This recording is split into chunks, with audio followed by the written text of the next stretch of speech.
Well, Skydrit is there, so we can start. Welcome to this second panel today, and our main task is to prevent you from falling asleep after this nice lunch. We have a very distinguished panel sitting here on the podium, so let me briefly introduce the panel members. We have Professor Alison Jones, who is a professor of law at King's College in London and a solicitor at Freshfields. And she has taught, among other things, competition law and EU law, and publishes widely on competition law and cartels. And by the way, she recently won a prize with Concurrence for best competition article, so congratulations on that. And then we have Professor Mike Kramer, who is from the United States, Washington, who is an attorney at law and, more importantly, a former prosecutor at the Department of Justice, investing in particular crime in bid rigging. He's also the co-founder of the International Anticorruption Resource Center, which is a recent creation, and he has, for the last couple of years, investigated corruption in international development projects, notably for international organizations such as the UN and the World Bank, and he is the author of books, articles, and software programs on fraud, money laundering, and computer fraud, and he will talk about detection methods. Then we have Dan Sjöblom, not unknown to those of us from the European competition world. He is the Director General of the Swedish Competition Authority since 2009, and before that he worked he was a colleague at the European Commission. And his last function before moving back to Sweden was head of the merger control unit for energy. And then finally we have Adam Jesser, who is the president of the Polish Office of Competition and Consumer Protection. Before that he was a Secretary of State in the Chancellery of the Prime Minister, and coordinating the government's legislative agenda in areas such as economic policy, pension reform, business environment and energy, and he's also a former journalist. So before giving the floor to the speakers for the panel, I was asked to say a few words about cartel enforcement at European level, so that's what I will do, and then we enter into the heart of the panel discussion. Well, our fight against cartels is a constant priority at the European Commission. And last year was a year with extremely high outcome, in the sense that we took final decisions in 10 cases and imposed a total of 1.7 billion euros in fines. Now, I was having a discussion yesterday with Bill Kovacic whether these 10 decisions were meaningful or not. He said it was like having a menu of 10 dishes. You never know whether they are good or not. But I think it's a sign of at least strong deterrence and strong enforcement. And they were in important areas where there are really cartels going on that I think are doing a lot of harm to the consumers. Notably, for instance, car parts. I mean, everybody has a car, and if you look at the interior of a car, I can tell you lots of the parts in your car are being the subject of cartels, and we are investigating a lot of them to make the cars cheaper, of course, but also financial services, and the famous LIBOR and Euribor cases were the subject of our decisions. Now, what was interesting in these 10 cartel cases is that 8 out of the 10 were concluded through a so-called settlement procedure, which means that the companies admitted guilt, cooperated in investigation, and in return got a 10% reduction on the fine. And this is a procedure that was introduced only recently in 2009, and in the beginning there were some doubts whether that was, in particular this 10% fine reduction was a sufficient incentive for firms to cooperate in these settlement procedures. But I can safely say now that after 5 or 6 years, this is definitely the case. In almost all our cartel cases, we see that companies want to cooperate, and so there's a large majority that is now concluded through settlement decisions. And even if for one reason or another we cannot conclude it through a settlement, of course we follow the normal route, or sometimes also hybrid cases where part of it is done through a settlement and part through the normal procedure. Now then, in terms of deterrence, I think there was a very important development last year when it comes to cartels in particular, and that is the adoption of a legal instrument, directive concerning private damages for victims of competition infringements, and of course notably cartels. This has by some journalists has been called the ultimate democratization of competition law. And of course, in some countries, such as in the US, there's a long tradition of private enforcement of competition rules, but not so much in Europe. And so I think this damages directive that will allow victims to claim compensation is a very important step forward. It was adopted at the end of last year, and the member states have 2 years to implement it and to integrate the possibility to get compensation into their national legal systems. And for some member states, this is not an easy task because in only a little bit more than half of the member states, such a system of damage compensations was actually existing beforehand. But in all the other member states, it will have to be introduced newly into their legal system. And that, of course, bears the question whether these kind of compensation mechanisms should be introduced only for victims of competition infringement, or also of victims of other type of infringements, for instance, against labor law or environmental law or so. So we are following very closely this transposition process, which is going well. There are only 4 member states that so far haven't started the process. But other countries such as Latvia have already made significant progress, and I think this damages directive will ultimately have a strong impact on enforcement. The one element that is not covered by this damages directive is so-called collective redress, or mass claims, or class actions as they are called in the United States. The European Commission, when it made the proposal for this directive, it decided that it was better to, in the first stage, make a recommendation to the member states to introduce this type of claims in their national systems, and then it would review it. So several member states have actually taken up that recommendation and are indeed introducing such possibilities for collective redress in their legal system. Some others don't. And this will be evaluated at some point in time. We announced 2 years after the adoption of the recommendation.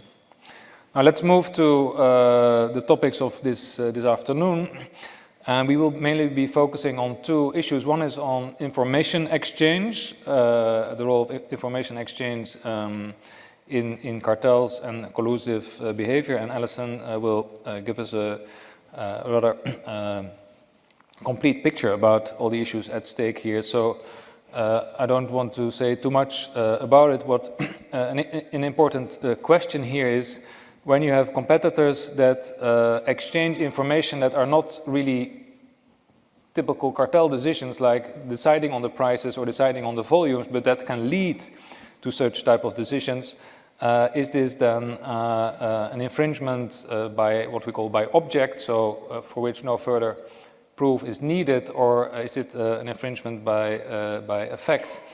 And there was a very recent judgment by the Court of Justice dating from March in the Bananas case, where the court actually decided that communications between competitors leading to horizontal price fixing are anti-competitive by their very object. So this is, I think, a very important part of the jurisdiction now, and it actually was building on previous case law. So I think Alison will say more about this. Now, second important topic, and that's why Mike is here, is about the ex officio detection of cartels. We heard this morning that many cartels are being detected by leniency, but there are certain type of cartels that where for one reason or another the participants do not engage easily in leniency. Sarunas was saying at the press conference, perhaps because this is not considered to be morally abject to be participating in a bid rigging or so in particular in bid rigging, one may see less leniency applications than in a classical cartel. So the issue of ex officio enforcement remains important because leniency will not work if there's not also a chance for a cartel to be detected. And of course, more and more procedures are becoming, and means of communication are becoming electronic and more difficult to detect. And so Mike will talk about how one can detect ex officio cases also, for instance, when there's electronic procurement. Then we have Adam and Dan who will speak. So Adam will be looking at cartel detection methods and sanctions in preventing infringement, and he will talk about the experience in Poland in particular regarding public procurement, and Dan will then follow by discussing cartel screening project in Sweden, where simply by looking at circumstantial evidence, if I may call it like that, you can see whether there's a prima facie case for a cartel. So I think very interesting topics, very topical, and I'm looking forward to the presentations. Alison, please start.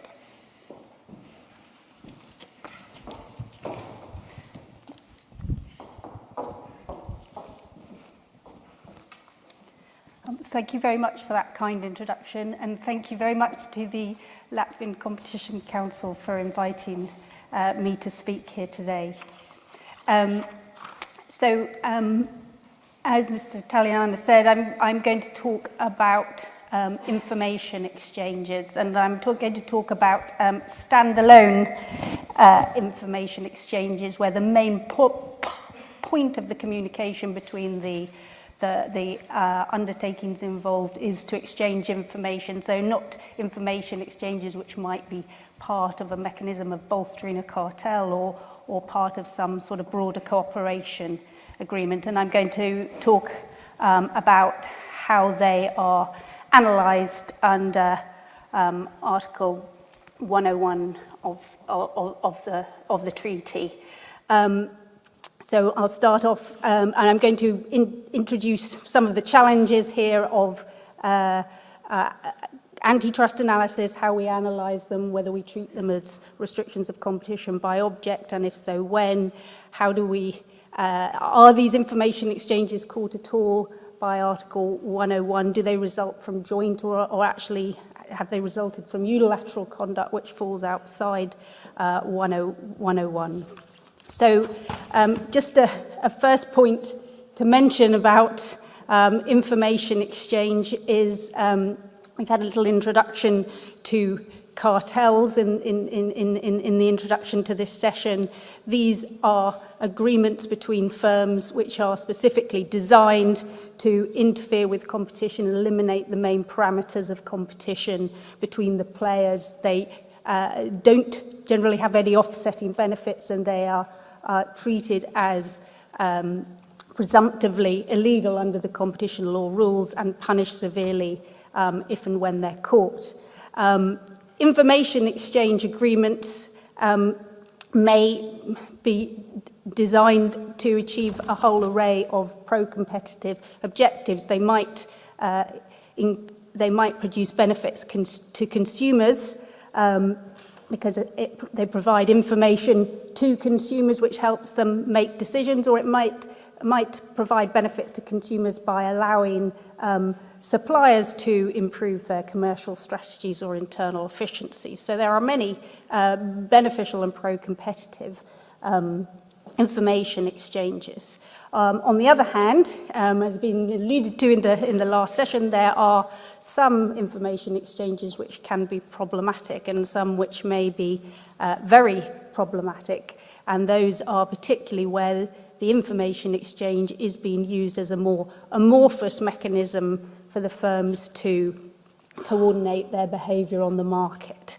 So the biggest concern about information exchanges is that they will be used as a mechanism for coordinating or in a way that facilitates collusion between firms operating on a market. So for collusion to work successfully on a market between independent firms, normally three things need to be able to happen. First of all, firms need to be able to find a way to align their behaviour. But for the collusion to work, there's got to be internal stability. Firms mustn't be able to deviate from the collusive outcome and cheat on it without being detected. And the collusive strategy mustn't be undermined by new entrants coming into the market. And the concern, a core concern about information exchanges is that they will, as I say, be either a mechanism for coordinating collusion on the market by allowing the parties to align their behaviour, or perhaps operate to facilitate collusion by increasing transparency on the market, making it easier for the firms on the market to see how their competitors are behaving, whether they're losing market share vis-à-vis their competitors, whether new entrants are coming into the market, etc. So information exchange, as I've said, can cover a whole array, spectrum of different type of conduct, ranging from clearly quite bad to potentially very pro-competitive, and some which is more difficult and fact-specific to determine its impact on competition. So what does this mean for antitrust analysis under Article 101? And I think what the position in the EU is that we do apply a quite strong presumption of illegality to certain types of information exchange. And these are increasingly being treated as quasi-cartel-like behaviour. But outside of that area, there are relatively few bright line rules for businesses to adhere to. And actually, the question of whether the information exchange is likely to restrict competition within the meaning of 101 or satisfy the conditions of 101.3 is likely to be a quite fact-specific, require quite a fact-specific analysis of the market and the actual information that is being exchanged. So turning to the first category, on my previous slide, is that there is an increasing concern that some information exchanges are being used as mechanism for firms to be able to engage in joint fixing of their prices or output. So as leniency applications rise and the likely detection of cartel meetings in which firms get together and agree to fix prices, restrict output, detection of that type of conduct becomes more likely, then perhaps there's a greater incentive for firms to find more amorphous ways of communicating to each other and coordinating their behaviour.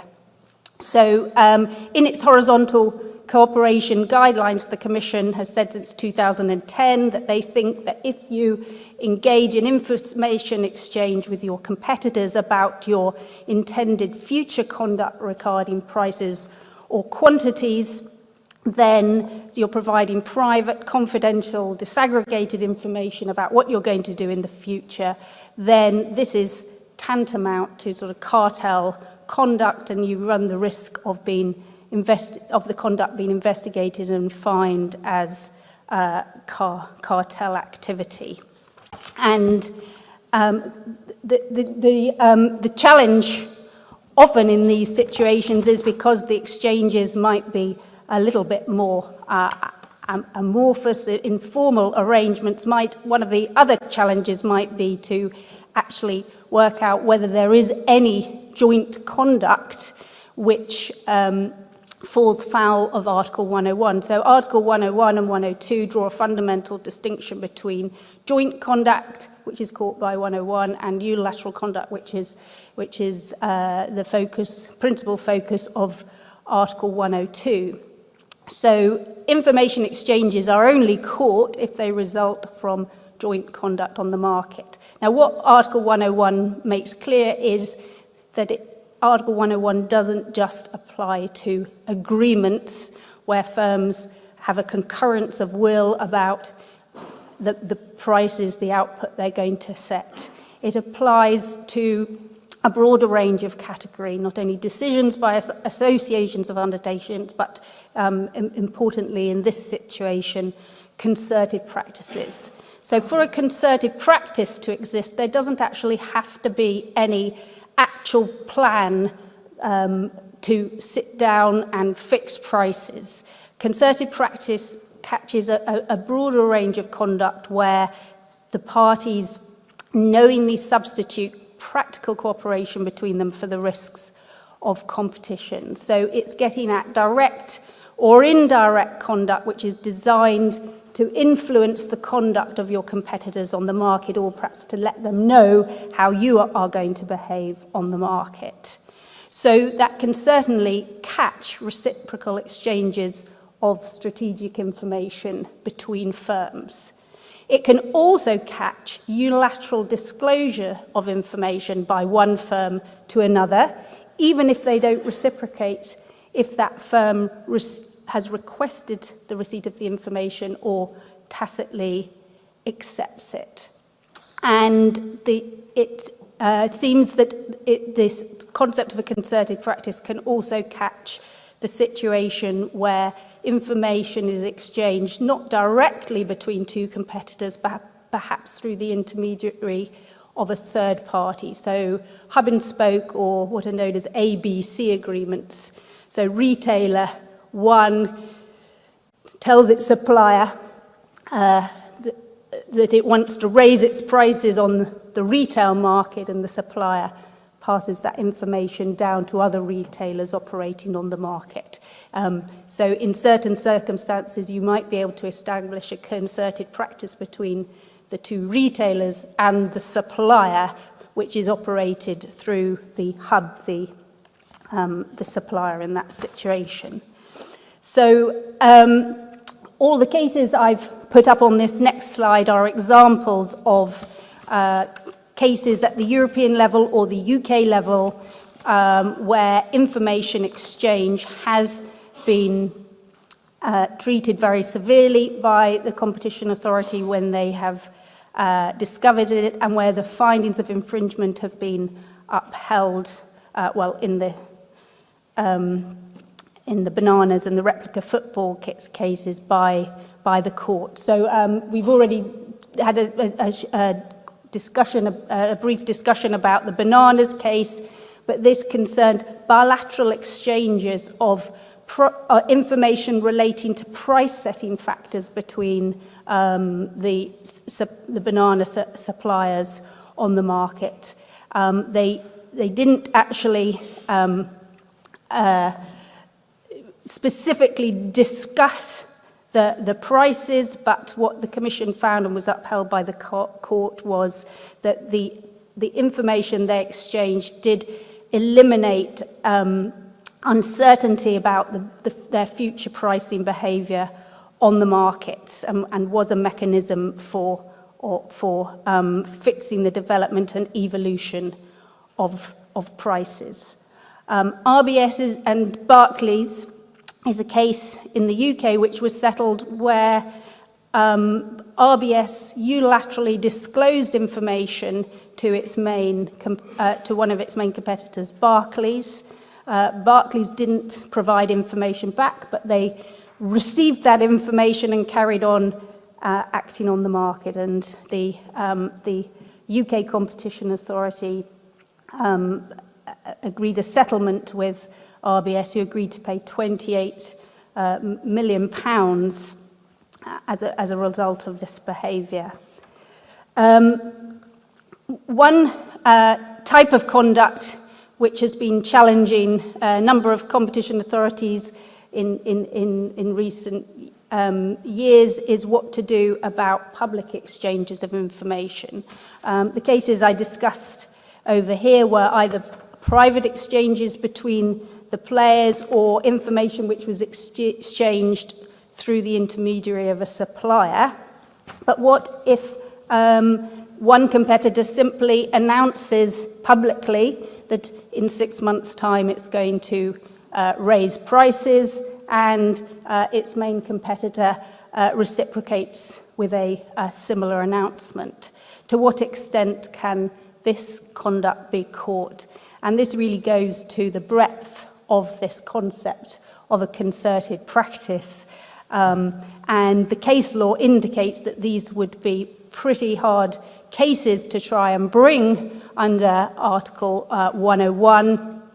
In the wood pulp case, the Court of Justice held that the price announcements made in advance in that case by the pulp producers were not evidence of a concerted practice because there was another plausible explanation for what they were doing, which was that they were providing information to consumers, the buyers of their wood pulp, who needed this information to make their long-term planning for operations in the paper market.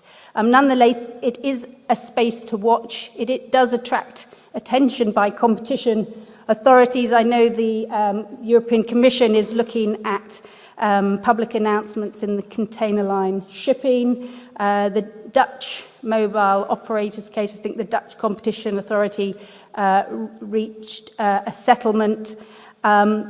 And an interesting case which I haven't mentioned here is that the UK authorities have recently dealt with some public announcements, but not in the context of a Competition Act or an Article 101 investigation.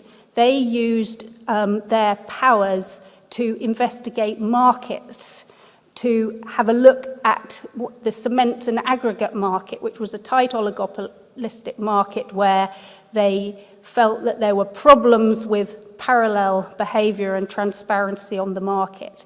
And at the end of a market investigation reference, they've got quite broad powers to impose remedies. One of the remedies they imposed were behavioural remedies, which was that the players on the market were not to make public announcements long time in advance of their prices. So that is a space to watch. It is attracting some attention from competition authorities.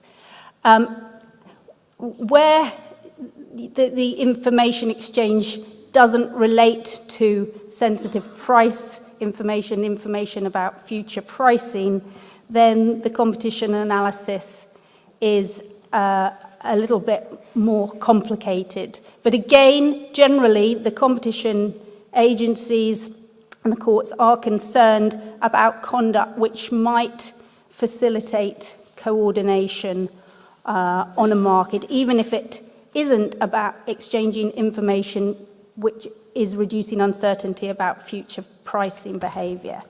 So the analysis in these cases, I'm just going to flick forward to this slide, is very, very fact-specific, both under Article 101.1 and 101.3. And the two most important points to make is that whether or not the information exchange is likely to restrict competition or meet the 101.3 criteria is going to depend both on the market characteristics.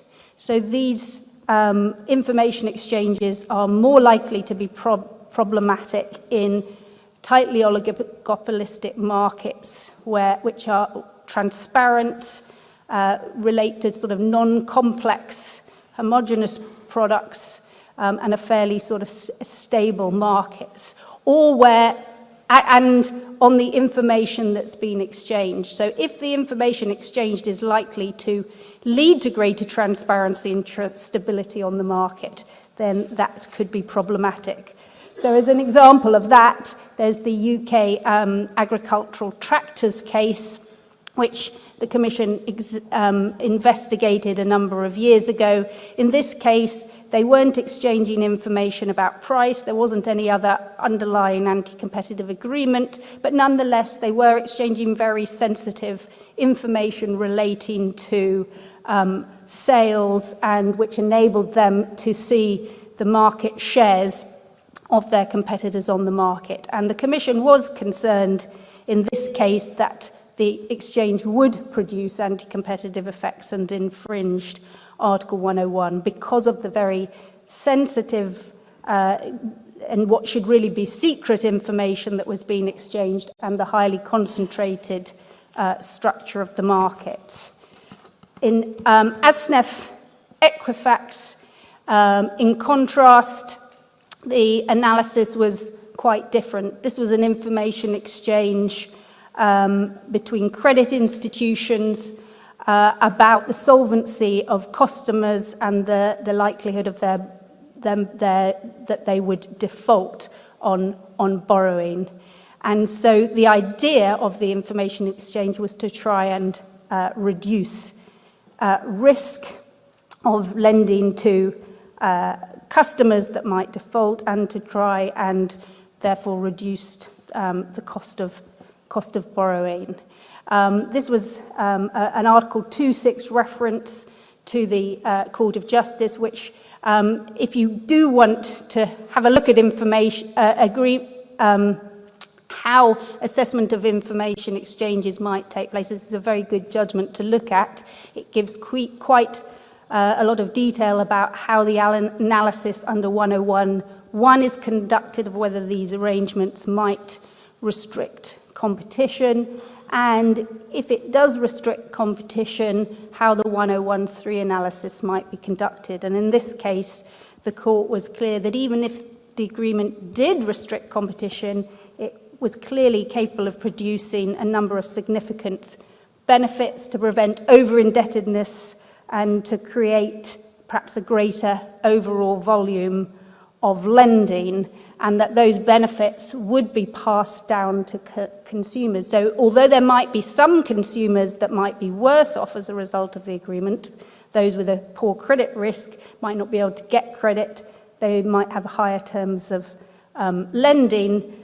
that the majority of consumers perhaps would benefit from more lending possibly at lower rates. But because it was an Article 267 reference, they were providing guidance to the National Court, and they didn't rule on the facts of the case in front of them. Just some, to finish up with some quick conclusions. Information exchanges does cover a spectrum of conduct, from good to very potentially problematic.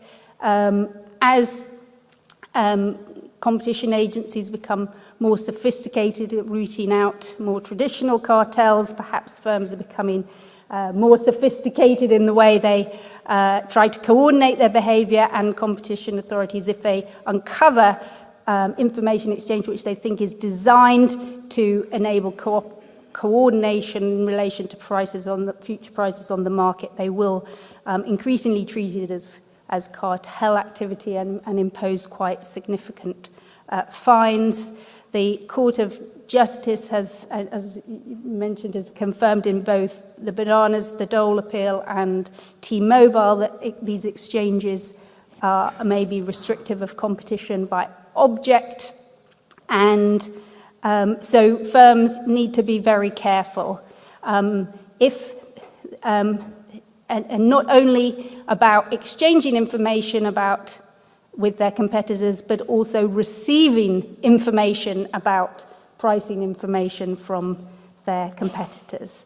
And competition authorities are also increasingly scrutinising unilateral public price announcements. So I'm not sure if you can read that. It's very, very small, but just a few tips for firms to think about, and businesses to think about, be careful in trade association meetings in particular, or if your competitor discloses information to you, you will be treated as having accepted it unless you publicly distance yourself from that information.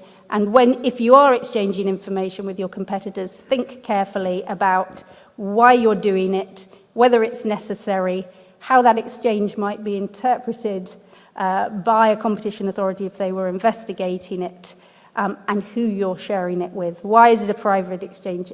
Do you want to share it with customers as well?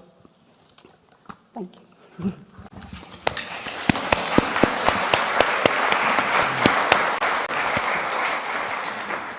Thank you, Alison. That was really very interesting and raises, I think, a lot of questions about what firms can and cannot do in terms of information exchange, but we'll come back to that later in the discussion. So, Mike, you're a real crime fighter, so give us some of your experience. Thank you. Thank you very much.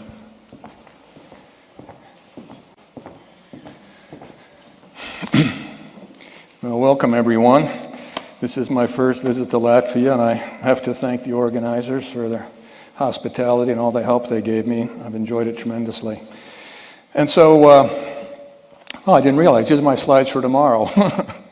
That's all right. We'll just leave it like that because it has my contact information, and we'll proceed without the slides today. So my topic is how to detect and prove bid rigging, what you would refer to as bid rigging in contracting and procurement. That's different than detecting large-scale cartel activity and price fixing and market division. I'm talking about local international contractors that have major construction projects who collude and inflate prices and so on. It's different, obviously, than the cartel activity we've been discussing to date, but it's not unimportant. Some of these projects involve billions of dollars, and the procurement sector, the contracting sector of government procurements is huge, sometimes 15 to 20% of a country's budget. So that's what we're going to talk about, how to detect and prove bid rigging and contracting and procurement. And then we're going to talk very briefly about some strategies and tactics that competition agencies, and maybe in cooperation with anti-corruption agencies and law enforcement agencies, can use to try to detect and prove it. And then realizing that the people here today are at a higher level than those that would be expected to do this, maybe some discussion about what type of resources would your agency need, what type of people would they need to hire, and so on to accomplish this. And then at the end, I hope to have time to mention what I think is the single most important development in 15 years of doing a collusion or corruption case literally every day, and that is the coming reliance on electronic tendering, electronic procurement, that sort of thing. Please believe me that I don't have the slightest interest in electronic procurement or tendering. I tried to read a report on it and I couldn't get through the first 10 pages. But what I have a tremendous interest in and was stunned to see is the volume and relevance of the data that those systems will collect and store with virtually no additional expense, virtually no trouble for auditors, investigators, and procurement personnel to access that data, run algorithms, look for indicators of collusion and bid rigging, and use it in a variety of ways. It is stunning to me when I saw it first a month or so ago when I was in Indonesia looking at their e-procurement systems, the advantages that will offer. So we'll talk a little bit about that. All right, I began many years ago as a Department of Justice prosecutor in the United States doing nothing but corruption cases involving organized crime, and after that I enjoyed it. And then I did some litigation, civil litigation in a private firm, antitrust, representing some Japanese companies. And then about 15 years ago, I became heavily involved with the international agencies, the World Bank and UN agencies, and began to manage some of their investigations of corruption and collusion, which they prohibit. And what I was stunned to see when I first arrived at the bank and UN agencies was the level of corruption in development projects. And it's no secret. It's widely acknowledged. The World Bank, for example, in Washington has 105 people that do nothing but investigate complaints about corruption in World Bank projects. And they're overwhelmed. They can't keep up with it. That stunned me to see the level of corruption. What I saw next, which was equally stunning, is the level of collusion. Of course, the bank and these other agencies, a great deal of their funding is infrastructure projects, which are roads and airports and so on. And the reports and complaints of collusion began to come in, and I thought that collusion would be an occasional activity where people seize an opportunity, but in fact it was, in many countries, the norm. And the other thing that I saw, which is very, very important to mention here, is I saw the link between companies engaged in collusion, collusive bidding one with another to inflate prices, and corruption, and then bid rigging and fraud. Now I have to explain, when I talk about collusion and bid rigging, they're two entirely separate things. Collusion, in my vocabulary, means companies themselves agreeing to inflate prices, submit complimentary bids, exclude competitors. That's collusive bidding. Bid rigging means, in my lexicon, unilateral agreements between one bidder and a corrupt official in which the official and the bidder agree to rig the selection process so that that particular bidder will win. And the indicators are entirely different. The investigative steps are entirely different. And we have to separate them. But at any rate, I saw that in many cases, it was collusion, corruption, bid rigging, if a government official was involved, and fraud, all wrapped into one, which was actually an advantage to us because if it was difficult to prove the collusion, we had other entry points, such as a stronger case on fraud, an easier case on corruption, an easier case on bid rigging. And if we had more time, and I'm going to refer you to some online resources because we don't have time, I put a lot of information online which distinguishes these situations and gives very detailed step-by-step advice as to how you recognize it in the first place and how you respond to it. All right, and I'll give you some examples as we go on. Now, I was very, very happy to hear Professor Fox mention this morning that government officials are involved in these collusion cases. I was happy to hear that because I agree with it. I was a little disappointed to hear it because that was the only thing I could think of that I was going to say that may be of interest to you, and then I had to think of something else to say. But one thing I will say is this.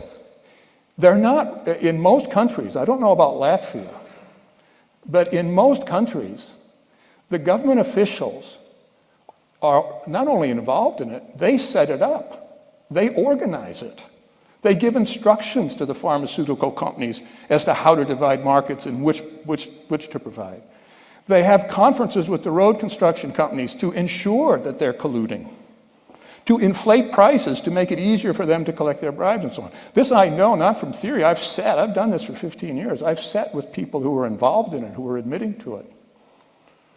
And it's not rogue government officials. It's the system in many countries. It is the system that when $1 billion is going to be spent on repairing a road network, the government officials and the local politicians are all over that from the beginning. They seize that opportunity immediately to involve themselves in it, to ensure that their favorite contractors will win, to ensure that they get a cut, to ensure that they get their bribes, and so on.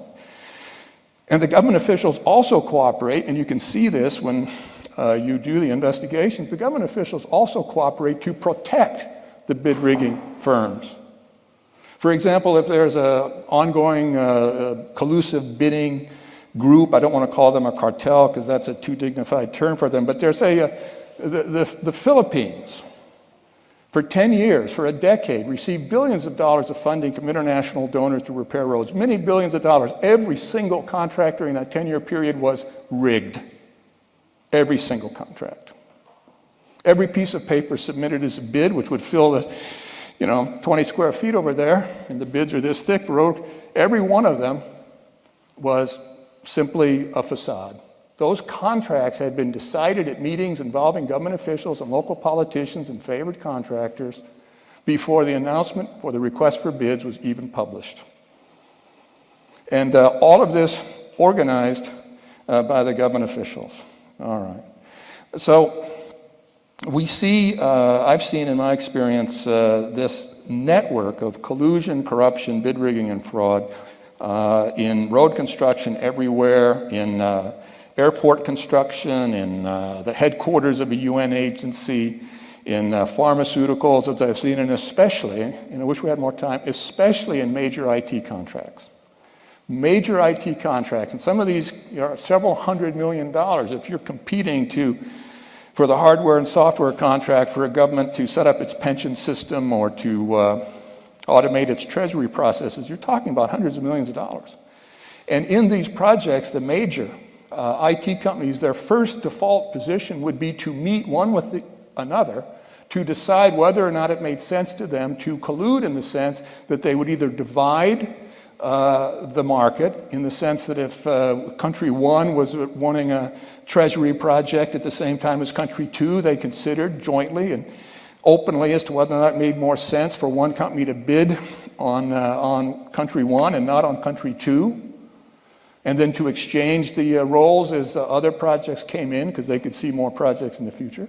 Or more commonly, they would have discussions as to whether or not it made sense for company one to provide the hardware and company two to do the software on this particular project, and then reverse that on the next project. And if they could come to an arrangement to do that, they would do that with drastic inflation in the prices. If they couldn't come to an agreement, then they each would scramble to try to find the most effective local agent. You all know about corruption. You know that most international corruption on major projects is done through agents.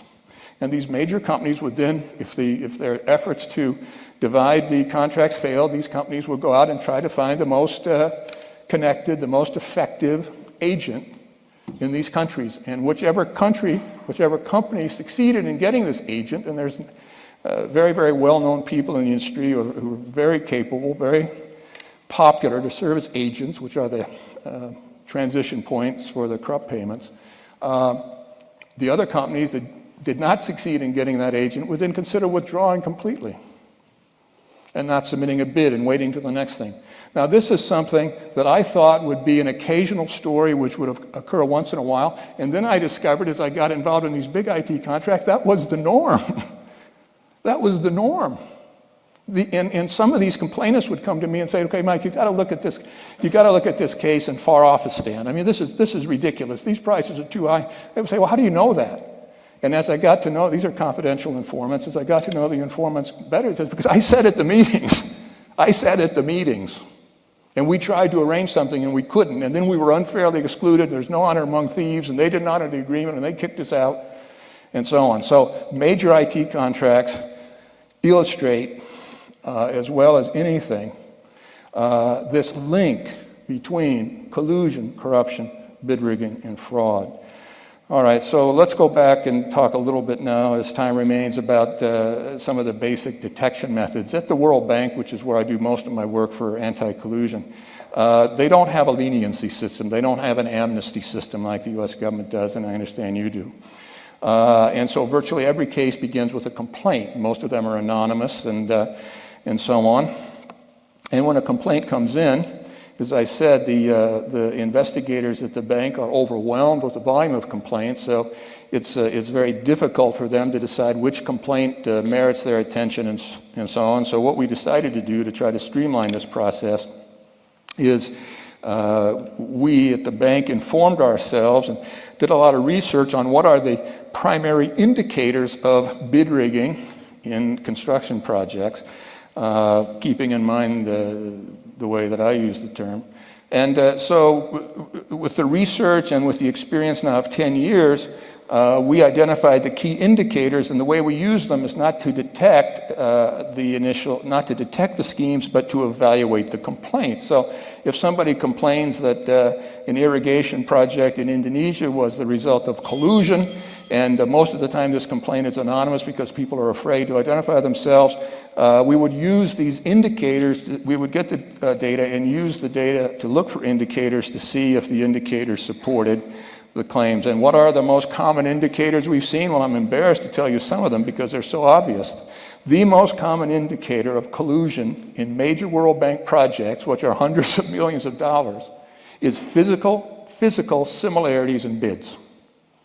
Nothing sophisticated at all. You put the actual bids on a table and you see the same formatting, the same typos, the same everything. As I said, it's beneath our dignity to investigate some of these cases. Right? And you would think that they would come up with something sophisticated. But that was it. The number one indicator was physical similarities in bids. All right, number two indicators, same fax numbers on different bids. All right? Even I can figure out that's a red flag of something. Although I went to a German company one time, a couple of years ago, and asked them how they managed to win 17 straight water supply contracts in Sierra Leone, Africa. And also how come their two competitors for every 17 contract faxed the bids from the same fax number as their fax number. The guy didn't even blink an eye. He had an explanation. And then he asked me if I wanted to get a good deal on a Mercedes, and he asked me if I was related to the famous Professor Kramer, which I wasn't, of course, and just basically tried to ingratiate himself to try to get out of trouble. Why do they do such simple things? Because in that part of the world, there's never been any enforcement. There's never been any need for sophistication. Now then, you get into maybe the environment you're operating in, it gets a bit more sophisticated, and so you look at bid patterns. What is the most common bid pattern we see? And we have to use some software for this, especially with local currency, which can be in the billions. The most common indicator of bid rigging in construction projects is bids from different bidders, line item bids, earthworks, that type of thing, that are exact percentages apart. So the winning bidder, the designated winning bidder, remember now the group is met privately and they've decided who's going to win and who's going to lose. The designated winning bidder will bid X. The 5 designated complementary bidders, the guys that agree to submit complementary bids because they're going to be paid or because they're going to get their contracts eventually, or because the government officials tell them that if they don't submit a complementary bid, then they'll be excluded from municipal contracts and other contracts. So they have to bid.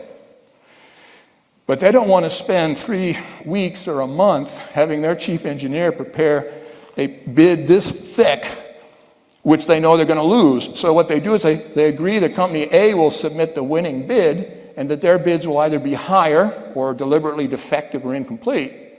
But they say to the winning bidder, you prepare all the numbers. So the winning bidder prepares the line items and the total bid price that the winning bidder wants, and then the chief engineer or estimator for the winning bidder will prepare all 5 losing bids. How does he do that? He puts the winning line item bids in an Excel spreadsheet, hits a multiplier tab of some obscure number that no one will ever see with the human eye, and that becomes a losing bid. In Bolivia, every bid from the different bidders was exactly 1.343% apart. Now, I'm not a statistician, but I think that's highly unlikely that it happened. All right? And we see that all the time. So we've developed at the ICRC some very simple software. It's free. You can get it for free. It's very simple. That has 12 or 13 of these common indicators that you can run your bid data through that, and you can see if bids are exact percentages apart. What are some of the other key indicators? Bids that come in within 5% of the reserve price. Now, this is very big in the academic literature. Some people in academia have made their reputations on publishing these papers. And there's probably 1,000 of them on the internet, literally. If you Google detecting collusion in procurement auctions, it never ends. There's hundreds, literally hundreds of papers. And they all have their different theories. But one of the popular theories is bids from different bidders that come in within 5% of the reserve price is collusion. That's not collusion, that's corruption. Because the reserve price means that is the price that the agency, that is the highest price that the agency will accept in the bidding. It's not the owner's estimate, it's the highest price the agency will accept in the bids. And if it goes above that, then the agency will reject all bids and rebid because they don't have a budget for it. So the bidders know the reserve price, and the winning bidder comes in within 5% of the reserve price because it's been leaked by the government official, as I said, who almost always is involved in facilitating these schemes, in order to allow the winning bid to be as high as it possibly can. Okay.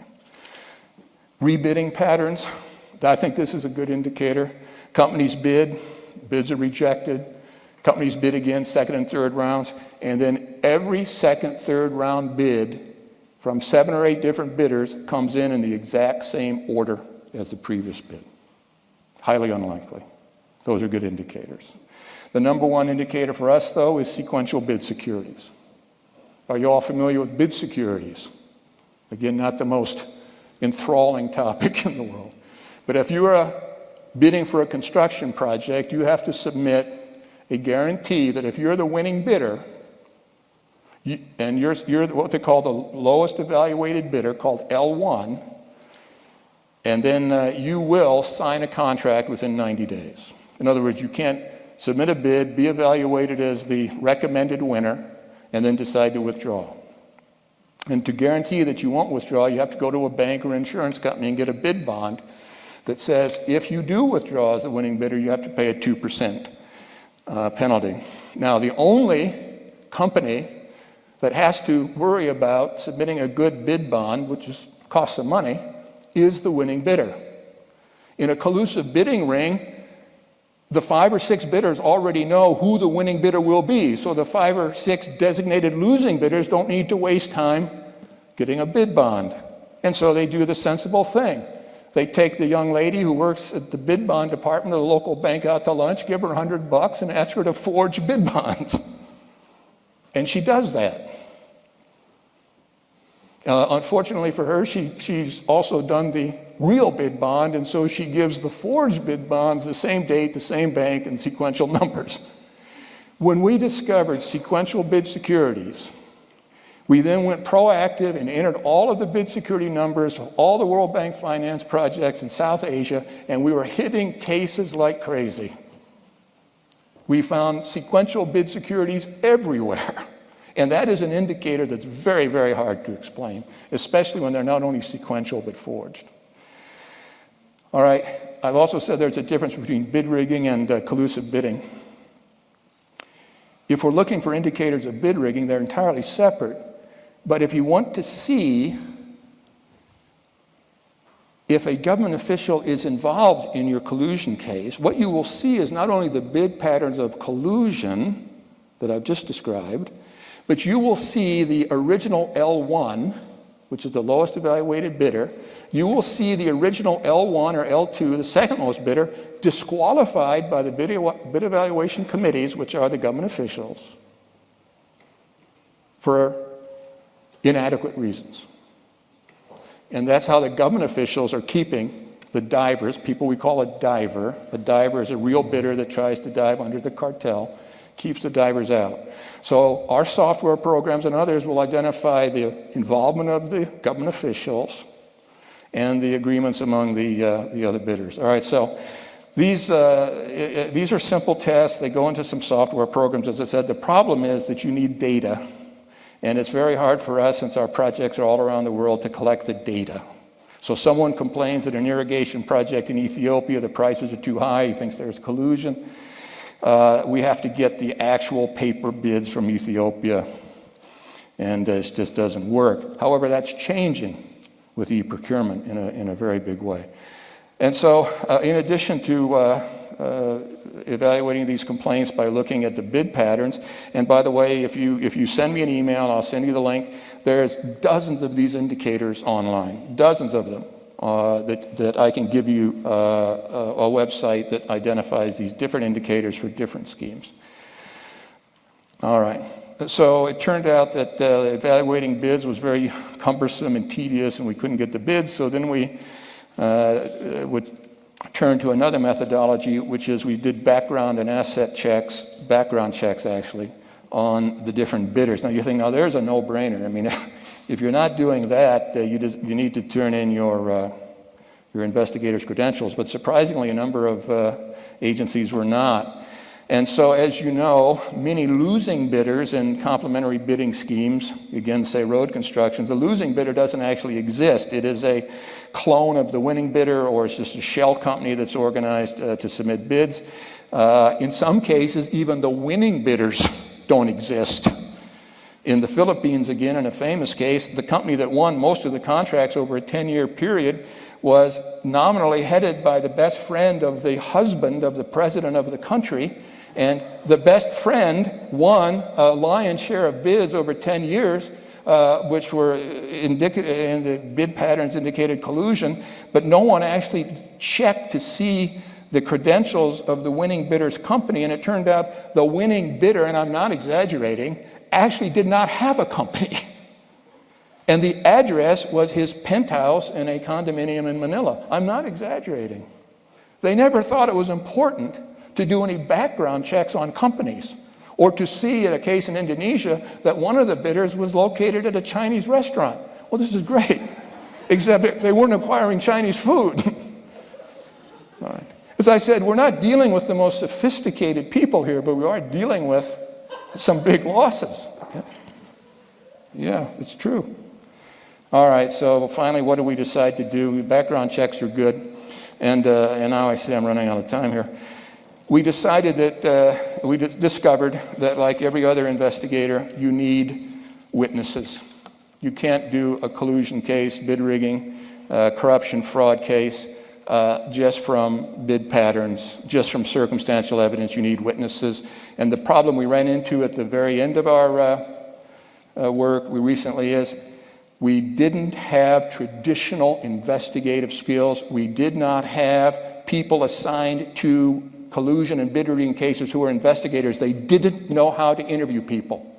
And I don't mean cooperative witnesses. I mean they needed to get an insider who participated in the scheme. They needed to get that person to cooperate. And they couldn't do it because they were, and I don't mean this disrespectfully at all, they were junior and they had economics background. The bank hired economists who are 23, 24 years old to do bid rigging cases because they thought that's the work of an economist. No, what they needed to do is travel to Kuwait to interview a losing bidder who submitted a forged bid security and get that losing bidder to admit that he did it. And they couldn't do that. So what do you need? I know I'm going to finish in just 25 seconds. You need to know the links between collusion, corruption, bid rigging, and fraud, because it gives you various entry points. You need to know the schemes and all the indicators. You need some analytic tools, such as software, and the World Bank is working on a very sophisticated background checking tool for companies. And you need standard investigative tools. And e-procurement is coming, and what's wonderful about that is, as I said before, it collects masses of relevant data that we can exploit tremendously to identify indicators of collusion. I think it is the single most exciting prospect. I'm doing a contract now in one country. I look forward to doing more. But this is the thing I'm most excited about in 15 years. So thank you very much.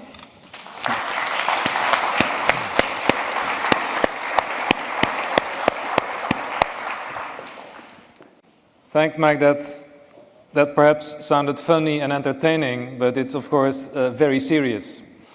I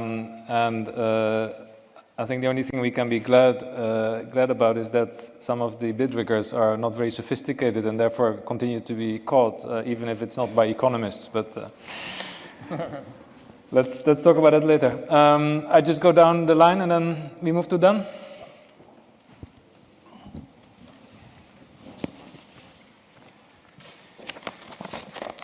Okay, also I will start by thanking the Latvian authority for having me here to discuss what we are doing in the same area. It will be pretty hard to follow Michael's discourse there. As Alexander was saying, this is not funny at all, even though it is sometimes entertaining to hear those stories. Now, we in the Swedish authority, we have a dual responsibility. We are an antitrust authority, but we're also the investigative and enforcement authority for public procurement in our country, which is not so common among the European competition authorities. And I'm going to speak a little bit about the advantages that we think we have from that and how that it sort of interlinks with what the previous speaker was telling you. So being in the procurement business, we have a natural reason to be very much in contact with procurement officials across the country.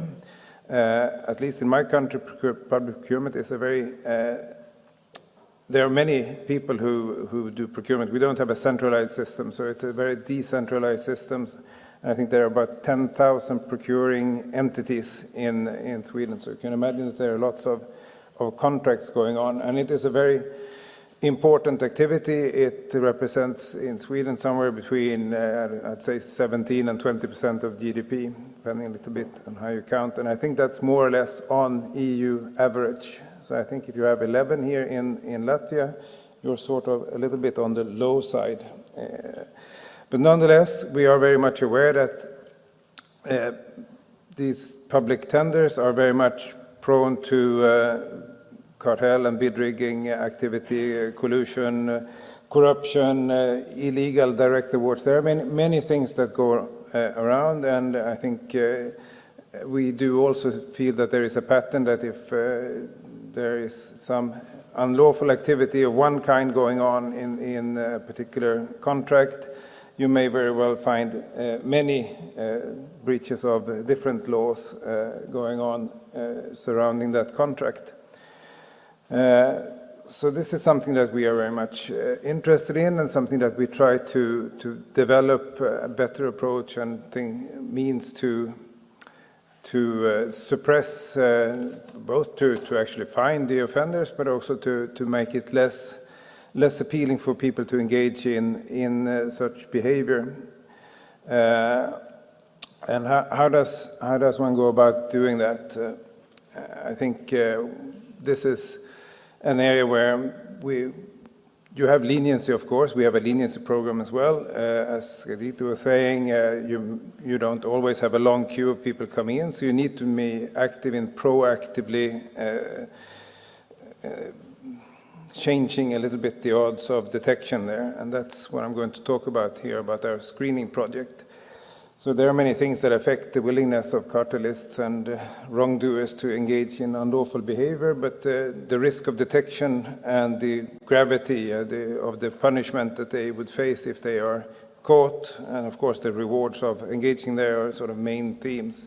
And I think we have at least some ability to a little bit affect the calculations that cartelists are doing by being trying as good as we can to use proactive methods, talk about it as today, and in all the forums that we can, we make a big effort in reaching out in particular to trade associations. We invite ourselves to speak at trade association meetings and hoping to at least offset some of the people who might otherwise have entered into these kind of behaviors. So for the last couple of years, we have actively increased our work in this field, and we started also by looking at, so the difficulty is where to look, where in the economy should you be looking. So what we did in our first screening projects was that we had, you get some information, you get tips, you have industry people who tell you things, you read things in the press, you hear things from sister agencies that are looking at other parts of the law. And you collect a little bit of indications here, there, and everywhere, but you may not have enough to launch a proper investigation or to go on a dawn raid or something. So what we initially did was we took a number of such areas that we had information about, and then we went to see what information was there in terms of bid records from that sector. And sometimes the material is rich, and sometimes it's not so rich, and it's getting better. And with e-procurement, as Michael was saying, it will get fantastic. But we're not there yet. So we used that, and we used some screens, and we looked at areas where we already knew that there was perhaps something wrong, and that it is a helpful means of at least enabling you to better prioritize which of these things to continue with. And we have done a few cases over the last year that actually have come from, started with tip-offs that were not sufficient in themselves, but then continued with screening activity in sectors and developed it into a sufficient basis to do a dawn raid, and then actually found something and prosecuted the cartels. So we've already heard a little bit what these screens are. They are methods of flagging indications of collusive behavior in markets using economic theory and statistical analysis of data, and data is the key issue here. We have, in our most recent project now, we try to get more advanced, so we have actually gone out and bought from a private sector company a data set which consists of almost 100,000 public contracts procured by various procuring entities in the period of 2009 to 2013. As you can imagine, that's a lot of data. And each of these data points then contains information about who was procuring this, the date of the contract, the type of product category, selection procedures, participating firms, winning firms, and if we're lucky, there's bid prices and geographical regions. So that's a lot of variables, and we use all of that to test the data and to find patterns. Like Michael was saying, you can find many different kinds of patterns. Goes from sophisticated to not so sophisticated, perhaps, but things will be flagged by this. We've been trying to develop a program that sort of flags suspicious situations where one firm is not participating in certain types of bids, for example, in an industry, where you can see signs of rotations between who is offering the lowest, the best price, regional divisions of markets, also these, as Michael was saying, the percentage points. We have had situations where the winning bid was X and everybody else was either half or a full percentage point above that price, and those kind of situations, of course, then get flagged, and then that gives you a reason to continue to look into those situations, and it might be sufficient at some point then to go out and seek more actively information. But as I was referring to before, the real problem, the real issue here that we try to develop is having sufficiently good data sets. So it really depends a lot on what is put into these into this data. We are getting much better at cleaning the data and making it useful.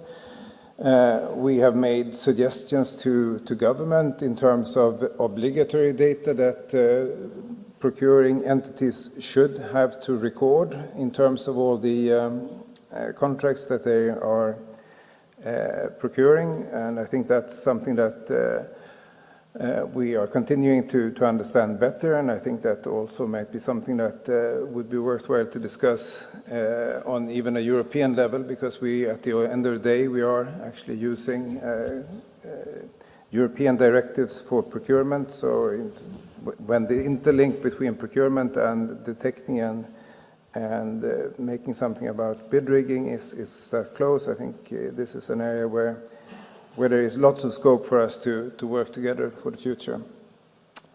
So I think I will stop there. I see that my time is nearly up, and I'll be happy to continue in the discussion.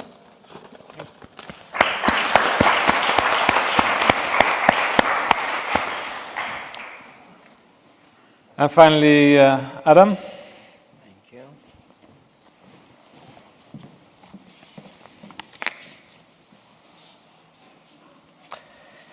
Good afternoon again. Thank you for inviting me to this event. It's a great honor to speak here.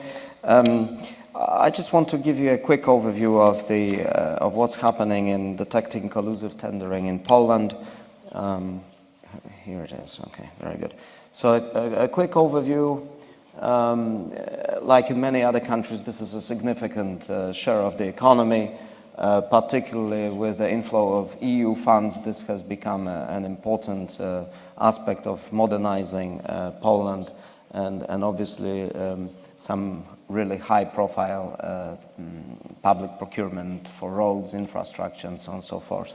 So there's a lot to do, and the competition authority since 2011 basically intensified its work on collusion in tendering. The biggest cases we've had are those. So by the standards of the Commission, of course, these are not necessarily huge fines, but many of these on the local market, these were significant collusions. I would like to stress that we've got 9 regional offices, and some of these tenders, some of these collusions took place in really local small markets, but nevertheless their impact on the local market was very often significant. In the Polish legal framework, we have a twin system. We have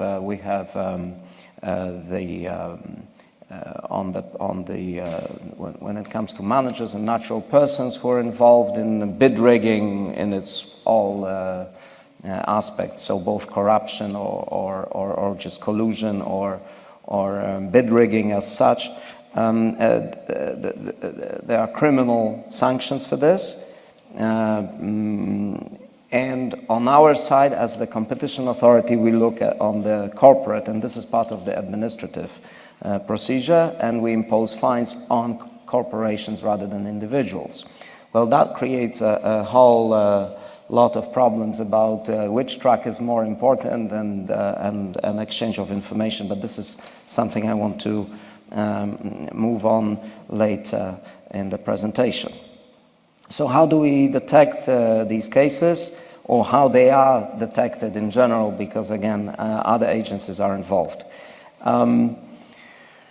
So our primary source, or the primary source, as was said earlier, a lot of this activity is about corruption, and of course there is a specialized agency now in Poland which focuses on official corruption, and a lot of it has to do with public procurement, of course. But there is also the Internal Security Agency. There is a separate body that oversees public procurement. And of course, you also get signals from the market. So sometimes it comes from competitors who lost. Sometimes you get whistleblowers. Sometimes we even find indications that something is wrong in the press. But what we also found out is that it's very important to look at patterns and look at data available. And it was discussed earlier today that leniency plays a role, although from the numbers I will show you in a minute, actually leniency in our case has not proven very successful, but in this particular area. So this is how complex the system in the end is. UOKiK is, so the Polish Competition Authority is marked out there. But actually you have lots of agencies who circle around this. And of course, when you have lots of agencies circling around this, the exchange of information and the timeliness of the exchange of information is actually a major challenge. If you look at these we call it competition network, and we try to intensify cooperation and exchange of information. We sign agreements with them, but it's difficult because all these agencies prioritize different things, and sometimes even when they collect evidence, they're not necessarily prepared to share it early enough with us.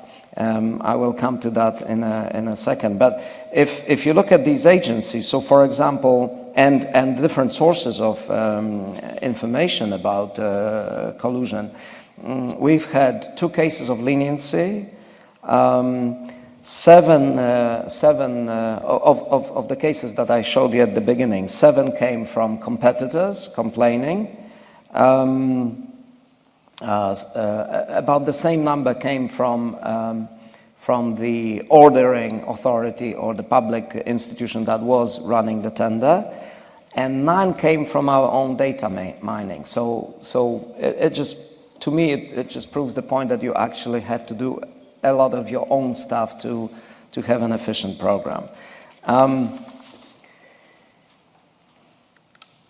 And going back to the obstacles, so again, the fact that so many agencies are involved in this, and very often they prioritize different aspects, because corruption is politically also very attractive. Fighting corruption, in particular in the new democracies, is very often a very important point.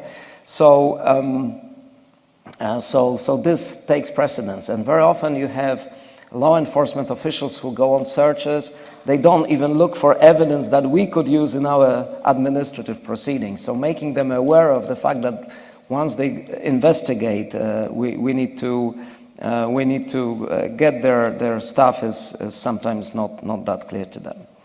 And there are formal obstacles. There was a ruling of the Constitutional Tribunal that evidence from surveillance obtained in one investigation cannot be used in a separate investigation, even if it has either criminal or administrative infringement in it.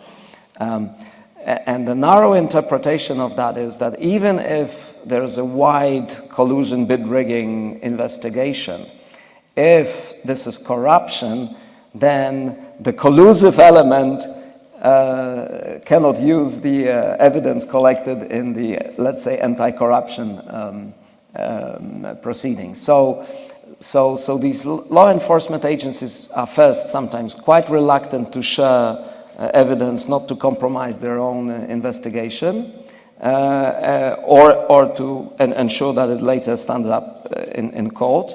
And there's no culture as well of sharing intelligence. So this is something we need to focus on, and very often we were, particularly locally, if you deal with local prosecutors or local law enforcement officials, they are not even aware of the fact that there is a separate administrative track for collusion in procurement. So they don't look for evidence, they don't pass it on voluntarily, and so on and so forth.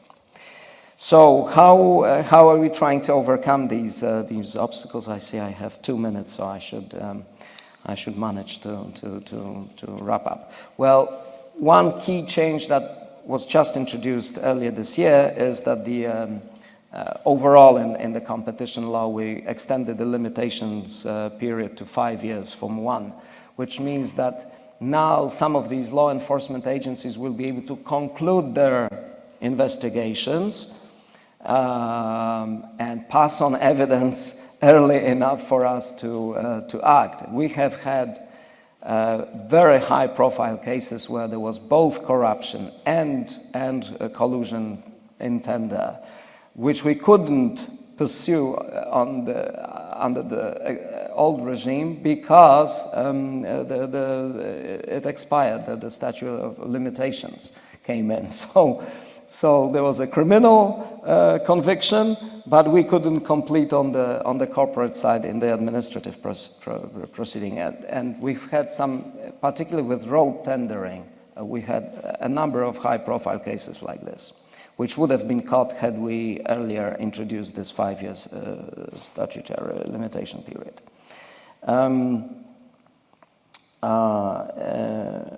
And then we, as I said, we were trying to encourage law enforcement agencies to exchange information with us. We signed relevant agreements. We tried to persuade the prosecutor's office, the head prosecutor office, to conduct training, and we're actually doing some training for prosecutors where we try to show them that when they collect evidence, they should also take the administrative part into consideration. And while collecting evidence of, let's say, corruption, they can also collect evidence for us. We have also run a program for local governments, for the local authorities, and under specific EU programs, where EU funds are used for public procurement, so that we get more data and that we can, together with other agencies, look through this data. So all in all, I can say that for us this is a mixed picture. We've had a number of cases, so it's obvious there's some activity. We have a feeling that there is much more we can do here, but we will need better coordination with other agencies. Unless there is this smooth exchange of information, then obviously some of these efforts will be hampered in the future. Thank you very much.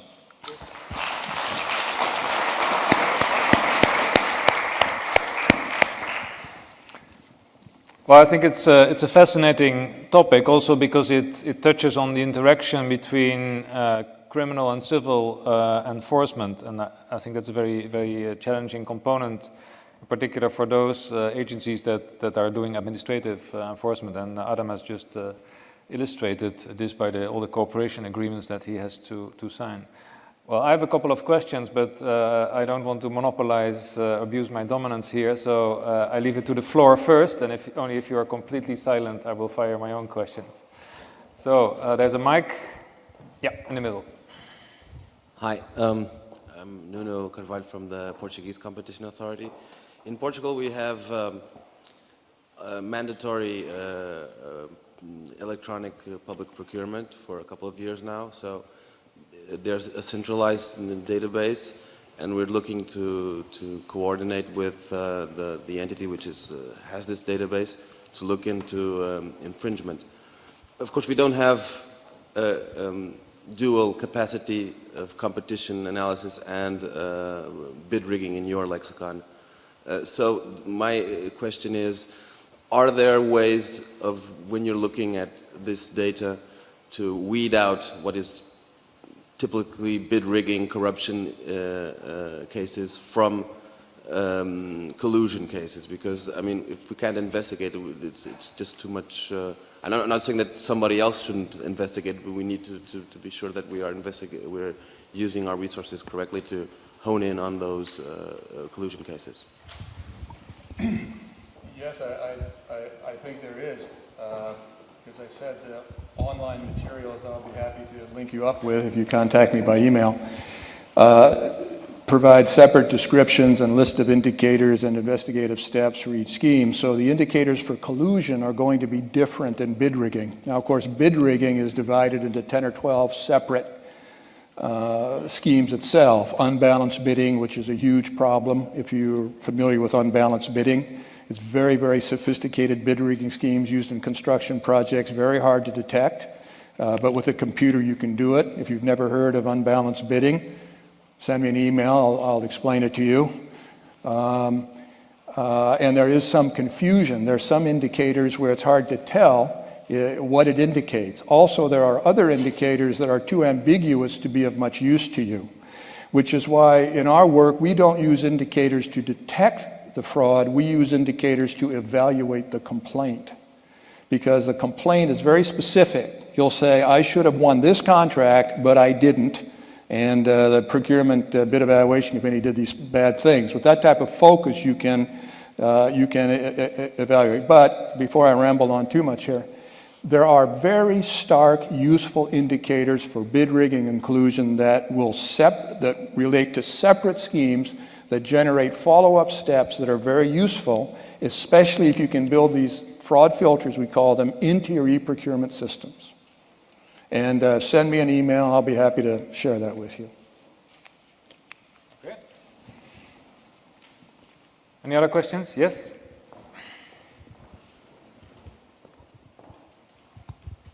Yeah, Katharina Kraus from the German Competition Authority. I would like to make a comment also to your experience, Sayasa, from Poland, because we have quite similar experiences in Germany concerning criminalization of bid rigging, because this also has caused the problem, the same problems in Germany concerning the mix of competences, and which really complicates our prosecution of bid rigging and collusion in public tenders.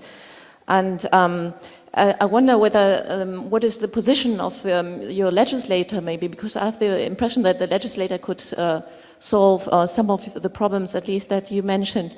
Like we are now trying to influence our legislator that there is a legal obligation for public prosecutors to pass on information to us about, for example, about suspicion concerning bid rigging or something like that. Because the other way around in Germany, it's already, we have, as competition authority, we have to pass on information to public prosecutors concerning suspicions concerning bid rigging or corruption. Otherwise, it would be even an infringement of criminal law if we wouldn't do this. So this is quite a big incentive, of course, for us to be quick and pass on information to public prosecutors. And so if it would be, for example, the other way around, or also the use of evidence or something like that, how is the position of your legislator here? It's probably hard to describe the position of the lawmakers on this, because I'm not sure that this problem has appeared on their radar screen yet. I think there's a lot of focus on the sort of criminal part, and obviously, as was said earlier, very often it's a question which is the priority. If it's evident corruption and particularly big amounts of money get involved, then everybody's priority is to get the criminal track done properly, and then suddenly this collusive element where the fine is going to be on the company when actually the personal involvement was overwhelming, then it's hard to explain to people that this is also very important to pursue this, and that systemically it is important. Ideally, what I think should happen in this is that actually you do these investigations jointly, so that there's some kind of an early warning mechanism between these agencies, and they're legally obliged to cooperate on this, and maybe even create common teams that together investigate these cases. But I don't think we're anywhere near that in terms of the legal system. Just before I became president, the law, or just as I was becoming president, our basic law was amended. So I think we will be reviewing it within the scope of 2 years, and this could be part of the proposals that we are going to be making. We also are going to seek clarification on what kind of evidence we can use, and that this transmission of evidence should definitely be made easier. But we will be making these proposals as part of the overall overview of our competition law. Done? Yeah, maybe just to react on the same question there. I think we are here talking about national procedural law, which will be different in all of our member states. So that's the first comment, that you as a competition authority, I think you have a lot to benefit from actually just learning your country's procedural framework and what you can and what you cannot do together with sister agencies. It may not be something that the sister agencies have ever thought about. They may very well know very little about competition law. They may not be so interested in competition law. They are often, I think, much bigger than the competition authorities, and they have, if they are like the tax authorities, they handle a lot more money than we do. So I think, and the anti-corruption people, they are often, at least my experience is that they are understaffed, and they have a lot of work to do. So I think in our case, we are very much taking upon ourselves to become well aware of the system, and to actually invite ourselves to the sister agencies and to try to explain the benefits of working together and how we think we can work together within the legal framework that exists. So, for example, with the prosecutor against corruption, we have found a solution that we cannot exchange freely classified information between the two agencies. But we do meet and we exchange on a no-name basis suspicions about industries that can sort of prompt the other one to look more deeply into indications that one might already have. So it's as always in fighting cartels, you're trying to put together a puzzle, and just having that extra piece, even on a sort of anonymous basis from a sister agency, can progress your case. I fully second this opinion. I mean, in the last 6 months, we've agreed to exchange liaison officers. So at the key agencies, there's a specific prosecutor or an official with whom our people can get in touch on regular basis. And with the Prosecutor General's office, we have every quarter we have a meeting where we go through a number of cases and we ask them if they can accelerate the transmission of data. And on 2 specific cases, it actually led to decisions. So you can do it. Of course, if you change the legal framework, you could always theoretically improve it, but I would agree that first explore what is there and what are the possibilities of increasing cooperation within the existing framework, and only if there are obvious gaps, then maybe you need to change the legal framework. All right, we have time for one more question. Let me fire then, if I see no hands being raised. Okay, let's take the definition that you made, Mike, between collusive bidding and bid rigging. For you, the bid rigging are cases where there are individuals involved, so it's basically a criminal type of situation. But what if you are doing this screening analysis, you're using the indicators? I mean, the standard of proof for a competition type collusive case is very high. I mean, Alison has talked about the wood pulp case law. So if you have done your screening on the basis of indicators, okay, you may have a potential case, but then you need to prove it. So how to prove a purely collusive case? So how do you go from the indicators to the proof? Is a question for you, Mike, but maybe also for Dan with his screening device. Well, I'm glad you asked that because it's something I didn't mention and I should have when I spoke. My clients, the World Bank and UN agencies, have no law enforcement powers. So if we detect circumstantial evidence of collusion, we cannot use that as probable cause to ask for a search warrant. We can't conduct a raid. We can't compel people to come in for interviews. And so that's why I said we have to use some strategies. For example, briefly, in one of our cases, if we discover a losing bidder has submitted a forged bid security, that in itself is a fraud, and under the World Bank rules, that bidder can be debarred, declared ineligible, which is all we can do.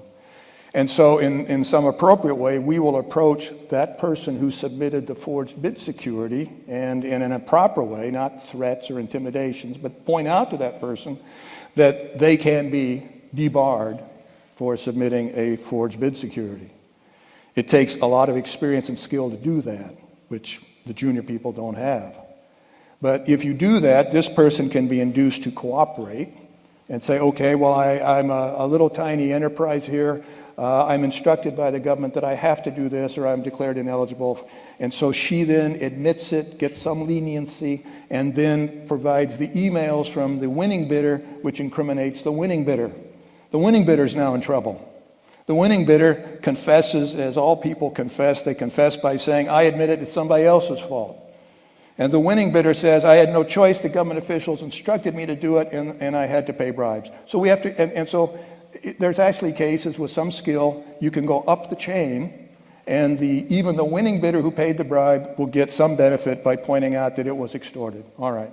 So that's how we move from circumstantial evidence of indicators or patterns, step by step, trying to use that to obtain the cooperation of an insider based on that information. But if we had law enforcement powers, we would use it merely as, not merely, but primarily as probable cause to ask for a search warrant, at which point we would then see the emails, we'd see the communications, and we'd be on our way. Yeah. Dan, is that how you would do it? Yeah, I think we generally would use it as a prioritization tool. If screening indications point in the same direction as other circumstantial evidence we have from other sources corroborating the same sort of indication, then that would probably jointly constitute probable cause, and we would get a search warrant from a court and we would just do a normal investigation. And I think that's probably at the moment the biggest use we can have of this to confirm suspicions that otherwise are not sufficient for us. Okay, well, the flashlight is on. We have our coffee break from 3 to 3:30, but I think this was very informative, a very interesting session. So give a big hand to all the panelists, please. Thank you.